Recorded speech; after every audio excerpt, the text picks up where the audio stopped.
Pinapahanap na ni Ombudsman Boying Remulla ang mga nasa likod ng bali-balitang na-ospital siya. Oh, ayan ha. Sino ba yung mga nag-post? May mga kilala ako dyan na nag-post, nag-viral sa Facebook, na sinasabi na may sakit daw po si Remulla. Oh. Sino? Sino po yung nag-post nun? Marami, di ba? So, hinahanap na kayo, pinapahanap na kayo ni Boying Remulla. Ha? Para, siguro, sampahan kayo ng kaso. Diba? Kasi, fake news peddlers kayo eh. Diba? Sabi nyo, na hospital, may sakit, may oxygen. O ngayon, panindigan nyo na lang yan. Diba? O, kayang-kaya nyo naman panindigan yan eh. Kayo pa ba? Gagaling nyo kayo mag-fake news. Gagaling nyo kayang gumawa ng kwento. Diba? So, naniniwala ko, kayang-kaya nyo yan. Sus, Mariosep. Diba? So, ayan ha, bago tayo magtuloy-tuloy, huwag kalimutang mag-like, share, subscribe para naman po maging updated kayo sa lahat ng mga uploads natin. Eto na, tuloy natin. Ipapreso para mutagam ng mga kalay og mga peke nga balita. Dapat lang po talaga sampahan ng kaso. Diba? Hindi po ako pabor sa mga fake news. Ha? Makakasira po yan sa ating bansa. Paano yung mga nag-share? Damay din po yung mga nag-share. Basta, masama po yung intensyon ng kanilang pag-share, dinagdagan pa ng masamang caption, damay ka. Pero kung shinare mo for awareness lang at sasabihin mo sa caption mo, fake news po ito shinare ko ito dahil fake news, wala pong problema doon. Pero kung shinare mo, tapos sasabihin mo, buti nga sa'yo, yari ka. Depende po yan sa pag-share ha. Kaya dapat, pag nag-share po tayo, dapat may caption. Diba? Kasi yung nilalaman kasi ng caption yung titingnan eh. Kasi kung isi-share mo lang diretso, tapos pangit, fake news yung shinare mo, damay ka rin po dyan ng walang matinong caption. Ha? So, ganun po yun. So, pag nag-share po kayo, lagyan ng caption. Ito, fake news po ito, wag po kayo maniwala. Ganun lang. Diba? Tuloy natin. At sa kanyang pagsipot ngayong araw, may pasaring si Remulla kay Senador Amy Marcos tungkol sa flood control scandal. Ang detalye sa agenda report. May pasaring kay Amy Marcos. Ano kaya ito? Alamin natin. Diba? Tuloy natin mga pre. Shoutout muna kay Rolando Villanueva. Manalo. Bukod kina Senators Jinggoy Estrada at Joel Villanueva at former Senator Bong Revilla, isang incumbent senator at isang dating senador ang tinitignan na ring sumalang sa preliminary investigation ayon kay Ombudsman Jesus Crispin Remulla. Pero ayaw na munang magbanggit ni Remulla ng mga pangalan. Let's just lay off on the names kasi it's misinterpreted and some people want to push the... Ayan po si Remulla. Malusog na malusog. Sa tingin ko, wala naman sakit. At kasi kung sabi ng DDS kasi malala na daw po si Remulla. Kita niyo ba yan? Malala ba yan? Yung fake news nyo, yung malala. Imagine mga pre, yung kanilang fake news, kinakagat po ng kapwa nila tang DDS. Ako wala naman po akong kinakampihan sa mga tao. Wala. Pero kung fake news po, abay, doon po tayo kung ano yung totoo. Diba? Hindi ko po pinagtatanggol si Remulla. Wala. Ang sa akin lang, kung ano yung totoo, diba? Doon po tayo. Ano lang naman dapat, diba?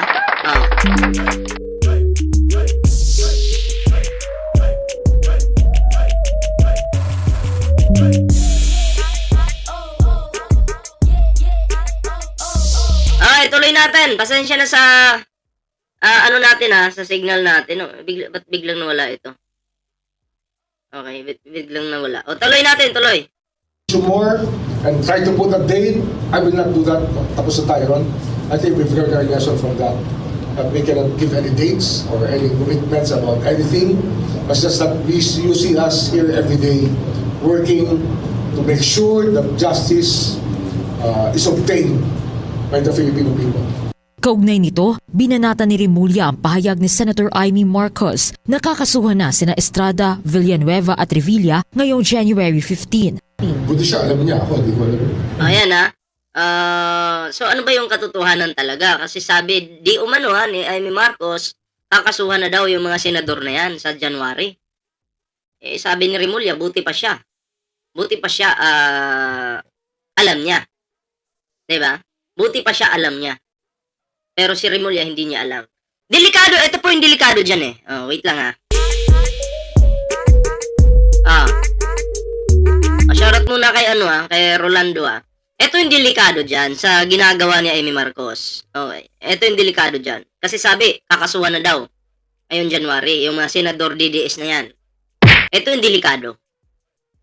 Pag minadali yan, okay, halimbawa, kakasuhan na agad ngayon, tapos walang maayos na ebidensya, mabsuil ko lang po yan. Baka yan yung gusto niya Amy Marcos, na madaliin, bara-bara yung kaso, bara-barahin lang yung para madi-dismiss lang. Kasi kung aayusin po yung pag-imbestiga, yung pag-arrange ng kaso, malamang sa malamang, makukulong tong mga to.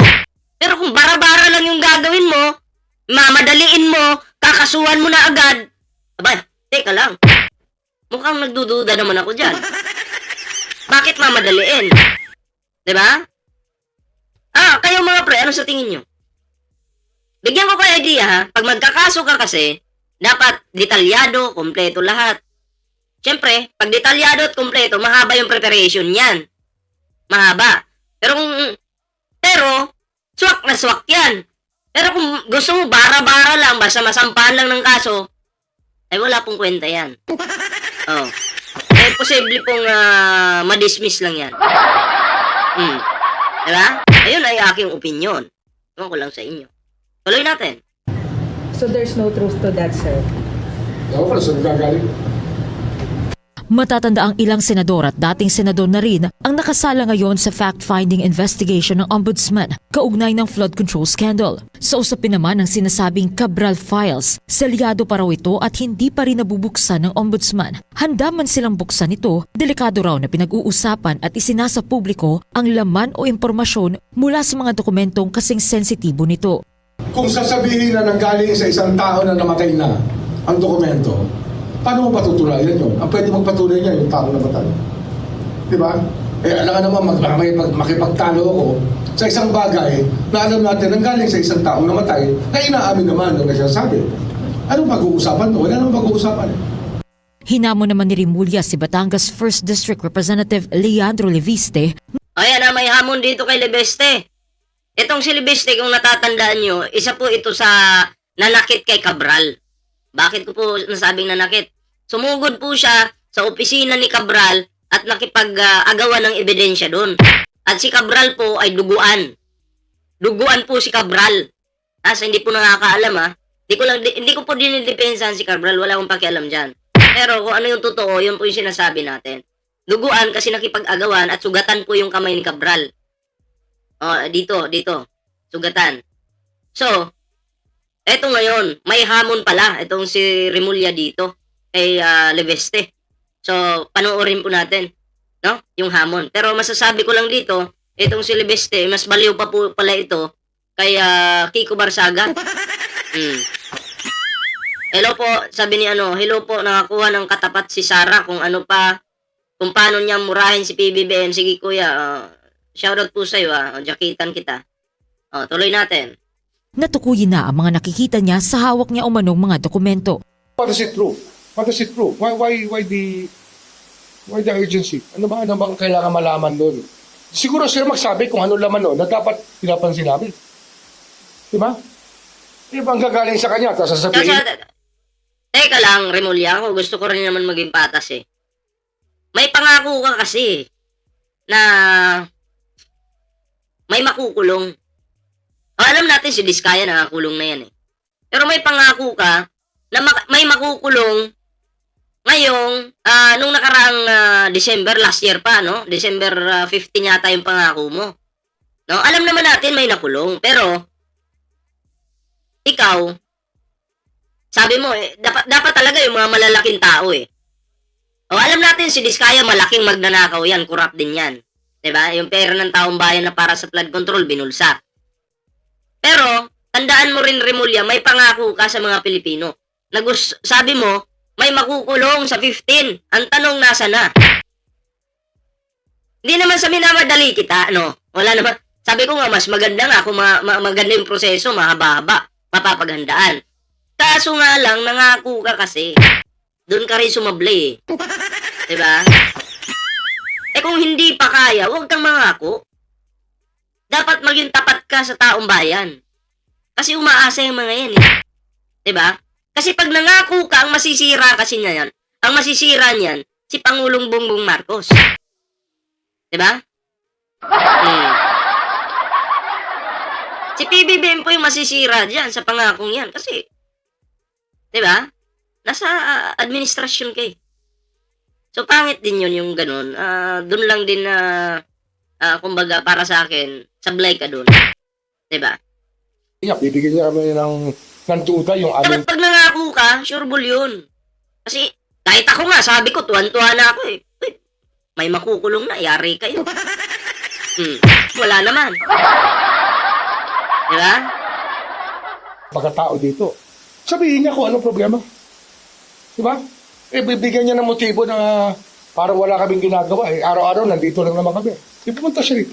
Nagtatrabaho naman po si Remulla, totoo naman po yun. Kaso nga lang, may pinanghahawakan po yung taong bayan. Diba?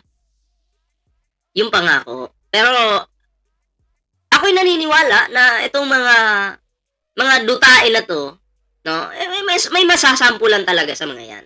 Makukulong at makukulong yung mga yan. Diba? Si Digong nga ninyo, nauna na doon, nag-relax na sa kulungan. Sino pa? Oh, susunod na si Bato.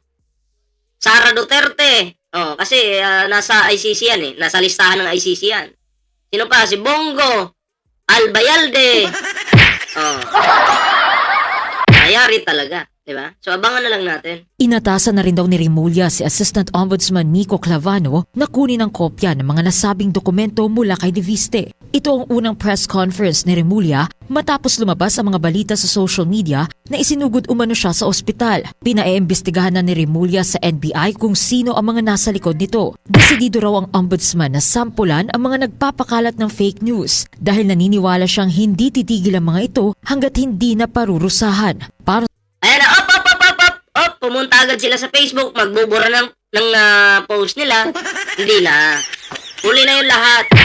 Huli na. Hindi na kayo pwede na magbura pa. Hindi na pwede. Alam niyo bakit? Yung iba sa inyo na content na natin sa Facebook.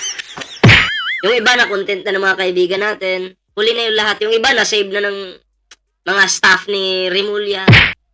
Yan yung pangit eh, magpe-fake news kayo tapos nasa bandang huli yung pagsisisi. Okay ba? Para kayong tanga. So, ganun yun. So, anyway, kayo, anong reaction nyo dito mga pre? Comment down below. Siyempre, huwag kalimutang mag-like, share, subscribe para naman po maging updated kayo sa lahat ng mga uploads natin. Ayan. Move na po tayo sa next topic mga pre. Ayan kalimbangin nyo lang yung bell button natin dyan para every time na meron po tayong upload, ay mag-notify po agad sa inyong mga cellphone, sa inyong mga computer.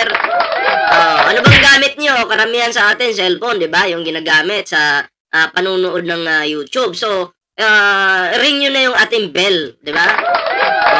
Yung bell ba? Yung bell. Kalimbangin nyo yung bell dyan.